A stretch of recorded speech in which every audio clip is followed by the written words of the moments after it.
everyone, Steve Crosby here. Welcome to this edition of Monday Morning Music. And I think this is going to be the wrap up on the series that we've been doing on the power of the ruling principality called death. I want to pick up where we left off on the last one on the topic of prayer. What's the point in prayer? How does it work in this as our co-partnering in overcoming this prevailing power? Two things.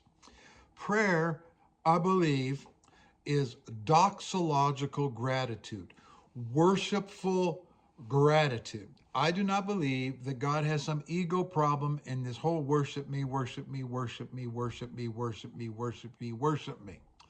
But in the offering of prayer, there is something doxological, worshipful about it, and particularly when mixed with gratitude, which in itself is a spiritual power. And I can't get into the details of that, but the whole thing of thankfulness goes beyond just being thankful for stuff.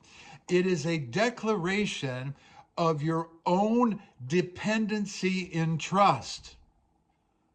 Prayer is the articulate expression of my dependency in trust, that I am deriving two key things from outside of myself.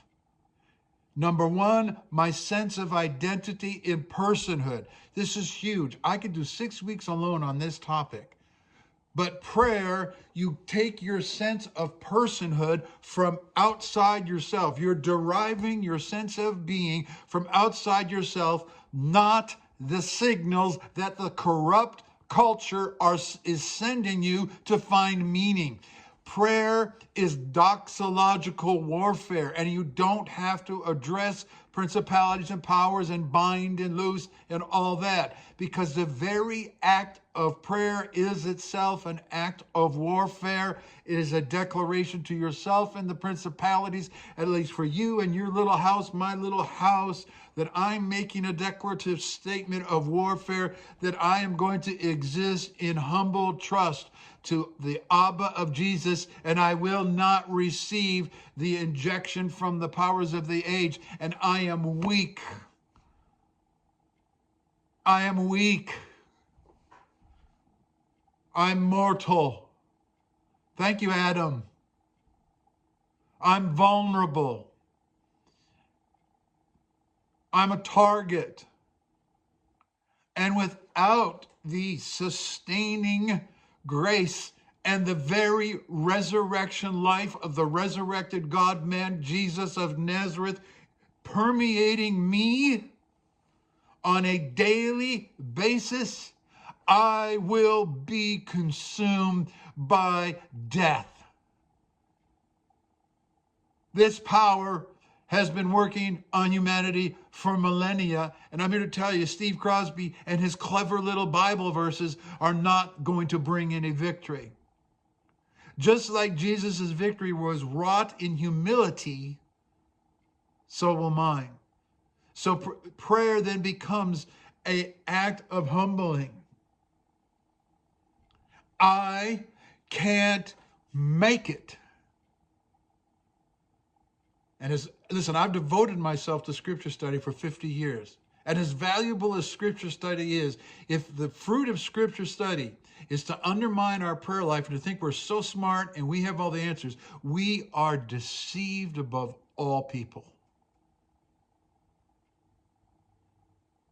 Because scripture study that brings a revelation of Jesus should produce prayer. Because there should be an awareness of how significant this battle is, how real this battle is, how bigger it is than me.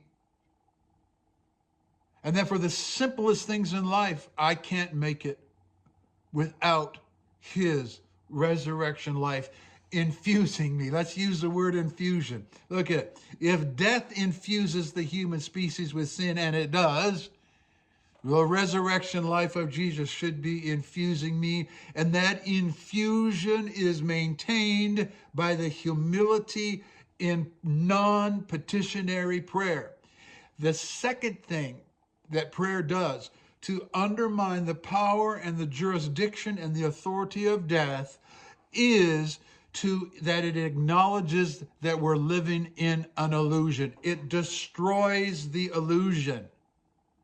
The illusion that I'm going to be young and charming forever, gone.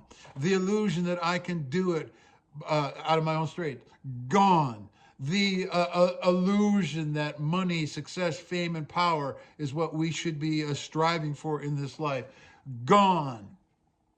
Gone, gone. You just take category after category after category, and proper prayer, prayer that comes from a proper disposition of soul, body, and spirit, undermines the illusion. I'm mortal, I'm limited, I can't be great at everything.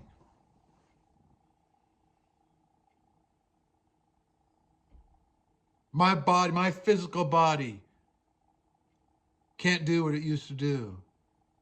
I acknowledge weakness and I transfer it for his resurrection life. Yes, I know that someday I'm going to expire. Yes, I know, because ultimately death will be the last victory, the last enemy that will be destroyed at his coming. But in the meantime, we do have foretastes and expressions and manifestations of that coming ultimate victory. And it is in my mortal body. Got nothing to do about where I'm going when I die, which I'm thankful for, of course. But a prayerful person should be a humble person who has not bought into the illusion. I mean, the Matrix analogy is sitting right there, and it's not too far from the truth. You know, sometimes the voices of this world speak with more insight than the voices from within the church. That happens quite commonly. But my prayer life now is not primarily gimme and do this for me, although that is a legitimate thing. Make your request known. He cares for the sparrows more than he cares for you. Make it known. But in the sense of my place in the cosmos, why am I on the planet? When I have a bad day, when I feel less than, when every signal from the media, the signals that I'm getting on my job are, you're nothing and you're worthless and you don't mean anything and you don't have much money. And now here's the, and that's, I'm not trying to be sexist here, but I'm going to go there. You know, your looks are gone. The thing that used to make you valuable is gone, and there's nothing you can do about it. There's no cream available, no potion that's going to undo it and bring you back. It's gone. It's out of your reach. I like to joke that when I get up in the morning, there's a creepy old man stalker staring at me in the mirror. I don't know who that guy is who's stalking my house. You know what? The hair is gone. Nothing I can do about it. The dark color is gone. Nothing I can do about it. So prayer becomes a denial of the illusion, because I am so deeply aware of that I can't exist, that the breath in my lungs today is a gift that comes from him. It makes me count every day and treat every day as a gift, as something holy from a loving Father, and that I don't want to ruin it by being a Christian jackass. I live cautiously, not because of legalism, but because of an impelling power from within that defies the domain, dominion, and the rule of death. How? Weakness. Prayer is the place where I acknowledge my weakness and my need.